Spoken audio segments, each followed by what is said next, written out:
नमस्कार, आप देख रहे हैं वीके न्यूज और मैं युधिष्ठिर उपाध्याय। ग्रेटर हैदराबाद नगर निगम चुनाव में बीजेपी ने ऐतिहासिक जीत हासिल करके बड़े बड़े राजनीति के रणनीतिक धुरंधरों को चित कर दिया है। खासकर टीआरएस और एमआईएम के गढ़ में घुसकर सीधी चुनौती देते हुए केसीआर और ओवैसी के सपनों पर पानी फेर दिया है, क्योंकि नगर निगम के चुनाव में बड़ी सफलता हासिल करके बीजेपी ने न सिर्फ आने वाले समय में तेलंगाना चुनाव के लिए पकड़ मजबूत की है, बल्कि दक्षिण भारत में अपने लिए एक और बड़ा रास्ता खोला है। एमआईएम और टीआरएस के गढ़ में बीजेपी ने अपनी ताकत को 12 गुना बढ़ाकर नगर निगम को त्रिशंकु स्थिति में ला खड़ा किया है, जिसने ओवैसी को तो झटका दिया ही है, साथ ही केसीआर की बेचैनी ज्यादा बढ़ा दी है, क्योंकि जिस बीजेपी को 2016 के नगर निगम चुनाव में महज 4 सीटें ही जीतकर संतोष करना पड़ा था, अब उसने 12 गुना लंबी छलांग लगाकर 48 सीटों पर जीत दर्ज की है। जबकि टीआरएस 99 सीटों से लुढ़ककर 55 सीटों पर ही सिमट गई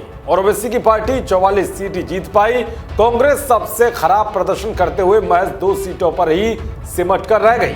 दक्षिण भारत में मिली इस प्रचंड जीत से बीजेपी को तेलंगाना के साथ ही आंध्र प्रदेश में भी लाभ मिलने की उम्मीद है। कहने को तो ये एक बड़े स्थानीय निकाय के चुनाव है, लेकिन इनका महत्व बीजेपी की दक्षिण भारत की राजनीति के लिए बेहद अहम है। इसीलिए बीजेपी इन चुनावों में पूरे दमखम के साथ मैदान में उतरी, जिसका नतीजा भी जबरदस्त रहा। बीजेपी के राष्ट्रीय अध्यक्ष जेपी नड्डा, गृह मंत्री अमित शाह, युवा सांसद तेजस्वी सूर्या और उत्तर प्रदेश के मुख्यमंत्री योगी आदित्यनाथ समेत कई दिग्गज नेताओं ने मैदान में उतरकर प्रचार का मोर्चा संभाला।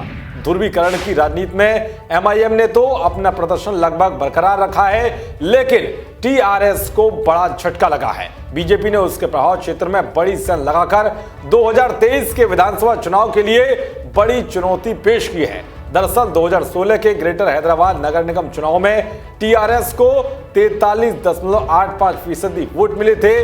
बात करें एमआईएम की तो उसे 15.85% वोट मिले थे।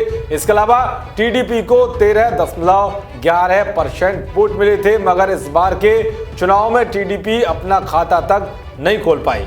तो वहीं बीजेपी को महज 10.34% वोट मिले थे, लेकिन इस बार बीजेपी ने एक बड़ी सेंधमारी करके अच्छा खासा वोट प्रतिशत हासिल किया है। इस बार के नगर निगम चुनाव में टीआरएस का वोटिंग प्रतिशत गिरकर 35.81% पर आ गया है, तो वहीं बीजेपी का वोटिंग प्रतिशत 10.34 से बढ़कर 35.56% हो गया है, यानी कि लगभग 20% का इजाफा हुआ है। उधर एमआईएम के वोटिंग प्रतिशत में महज 3% का इजाफा हुआ है, जो इस बार के चुनाव में 18.76% हो गया है। दरअसल हाल ही में हुए एक विधानसभा उपचुनाव में भी बीजेपी ने टीआरएस को मात देकर उससे सीट छीनी थी। इसके अलावा 2019 के लोकसभा चुनाव में बीजेपी के 4 सांसद यहां से चुने गए थे। बीजेपी की सफलता इसलिए भी महत्वपूर्ण है क्योंकि साल 2018 के विधानसभा चुनाव में उसके 2 विधायक चुने गए थे।